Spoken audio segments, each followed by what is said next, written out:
Selamat datang di video ini. Baru-baru ini, Uni Eropa mengumumkan tarif sementara terhadap kendaraan listrik Tiongkok. Sebuah langkah yang tidak mengejutkan kita karena respons Uni Eropa dapat diprediksi setelah Amerika Serikat menjatuhkan sanksi terhadap kendaraan listrik Tiongkok. Namun, secara mengejutkan, Tiongkok mulai mengambil tindakan balasan hanya 1 minggu kemudian, pada tahun 2017. Pada 4 Oktober 2020, sebuah produsen mobil Tiongkok mengumumkan bahwa mereka akan membatalkan rencana untuk memproduksi 150.000 kendaraan listrik per tahun di Spanyol. Menghadapi situasi ini, Spanyol tampaknya menyadari keseriusan masalah tersebut. Mereka mulai mengubah sikap mereka dengan menyatakan dukungan terhadap investasi perusahaan otomotif Tiongkok di Spanyol, dan menyerukan kepada Uni Eropa untuk mempertimbangkan kembali keputusannya mengenakan pajak pada kendaraan listrik Tiongkok. Yang menarik, meskipun Barat terus melakukan tindakan keras terhadap kendaraan listrik Tiongkok tahun ini, Rusia telah menyampaikan undangan kepada Tiongkok dengan harapan agar lebih banyak perusahaan kendaraan listrik Tiongkok dapat membangun pabrik di wilayahnya. Jadi, apa arti pembatalan 150.000 pesanan kendaraan listrik oleh Tiongkok bagi Spanyol? Akankah Tiongkok meninggalkan pasar Eropa dan beralih ke Rusia untuk pengembangan? Seperti yang kita semua tahu, Uni Eropa telah memberlakukan tarif tinggi pada kendaraan listrik Tiongkok dengan tujuan untuk mengatasi masalah subsidi. Namun, alasan sebenarnya di balik hal ini adalah tekanan dan kepanikan yang sangat besar yang dirasakan negara-negara Barat di bidang energi baru. Dahulu, merek-merek seperti BMW dan Volkswagen dari Jerman serta Tesla dari Amerika Serikat melambangkan tingkat atas industri otomotif global. Namun, dengan transformasi cepat pasar kendaraan energi baru, kejayaan perusahaan-perusahaan mobil tradisional ini perlahan memudar.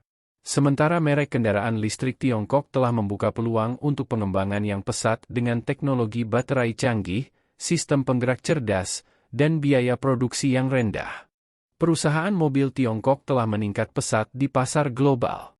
Data menunjukkan bahwa pada tahun 2023, penjualan kendaraan listrik Tiongkok di Eropa meningkat sebesar 40% dibandingkan tahun sebelumnya. Dan pangsa pasar mereka pernah melebihi 15%. Sebaliknya, perusahaan mobil lokal Eropa tampaknya kesulitan dalam transformasi elektrifikasi dan sulit untuk mengimbangi laju perusahaan mobil Tiongkok dalam hal penelitian dan pengembangan teknologi atau efisiensi produksi. Berdasarkan data resmi yang dikeluarkan oleh Eropa, harga eceran rata-rata kendaraan listrik Tiongkok pada tahun 2023 adalah sekitar $32.000, sementara biaya produksinya hanya setengah dari model serupa di Eropa dan Amerika Serikat. Di sisi lain, harga eceran rata-rata kendaraan listrik di Eropa mencapai $68.000.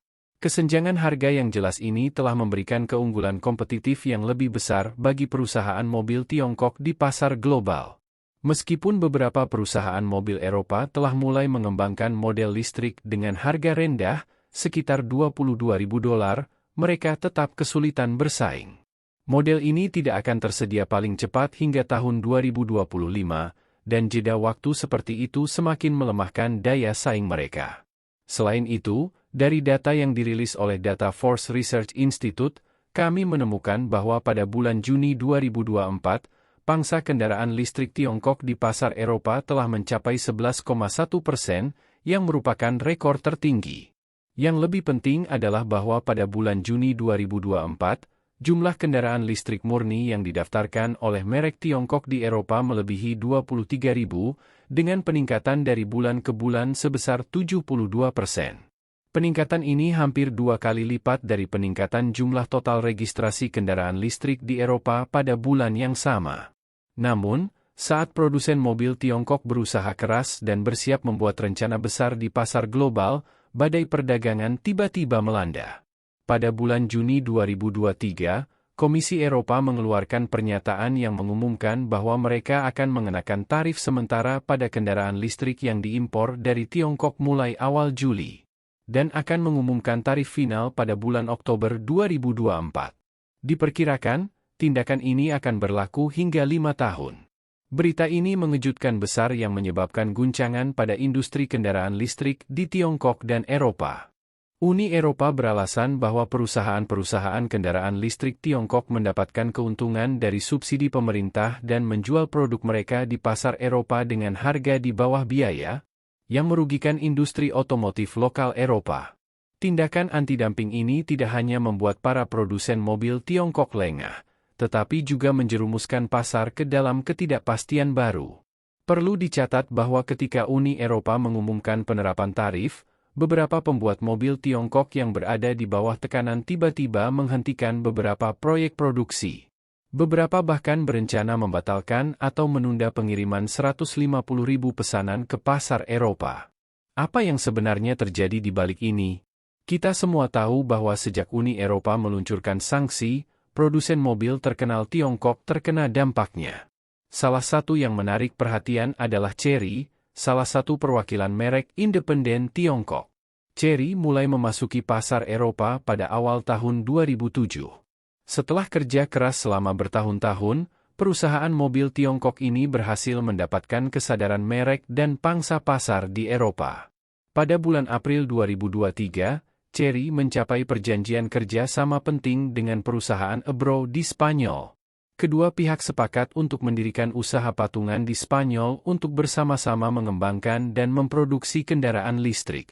Berdasarkan perjanjian tersebut, Chery berencana memproduksi model baru andalannya, OTA5, di Spanyol, dengan perkiraan produksi tahunan sebesar 150.000 kendaraan dan menciptakan lebih dari 1.200 lapangan kerja lokal.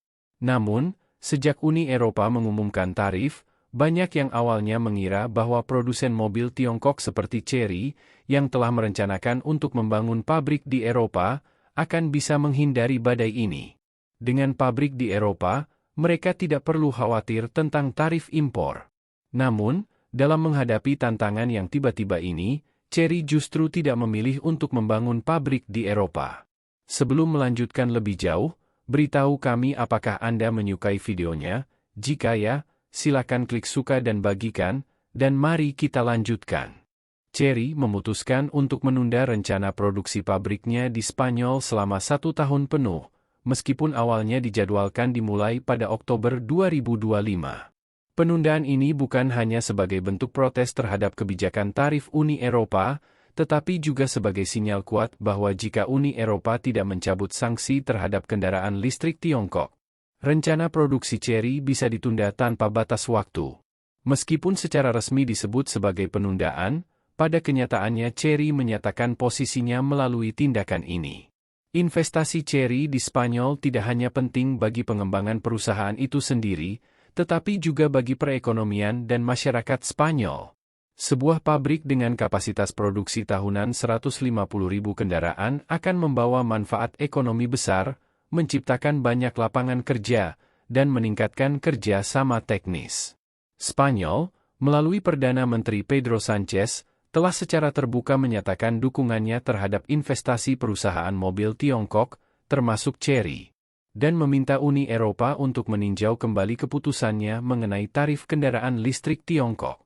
Hal ini menunjukkan bahwa pemerintah Spanyol sangat menghargai kerjasama dengan produsen mobil Tiongkok.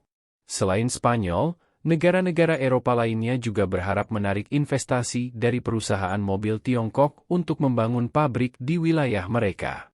Beberapa analis bisnis menunjukkan bahwa ancaman penundaan investasi yang dibuat oleh perusahaan mobil Tiongkok mungkin bertujuan untuk menunjukkan kepada Uni Eropa bahwa memaksa perusahaan Tiongkok untuk berinvestasi di Eropa melalui tarif tidak akan menyelesaikan masalah. Sebaliknya, hal tersebut bisa merugikan kepentingan investasi perusahaan-perusahaan Tiongkok, terutama di negara-negara seperti Prancis dan Italia, yang berharap untuk mendapatkan manfaat dari pembangunan pabrik mobil Tiongkok di Eropa. Bahkan perusahaan mobil Jerman telah menyarankan bahwa jika perusahaan mobil Tiongkok mengalami kesulitan ekspor, mereka dapat memilih untuk membangun pabrik di Jerman guna mempertahankan bisnis ekspor mereka. Namun, tampaknya Tiongkok tidak menerima solusi tersebut. Meskipun Tiongkok mungkin kehilangan sebagian pangsa pasar di Eropa, mereka tampaknya lebih berhati-hati dalam menanggapi tantangan ini, memilih untuk menunda investasi di Eropa dan menunjukkan ketahanan yang unik dalam menghadapi tekanan tarif. Pasar kendaraan listrik Tiongkok tampaknya tidak terlalu terpengaruh meskipun ada tarif dari Uni Eropa. Berdasarkan informasi yang kami pelajari, Rusia berencana untuk mengenakan pajak pembuangan kendaraan pada mobil impor, namun mereka juga mendorong lebih banyak perusahaan mobil Tiongkok untuk melokalisasi produksi di Rusia. Mobil-mobil Tiongkok sebenarnya telah memasuki pasar Rusia sejak awal 2000-an.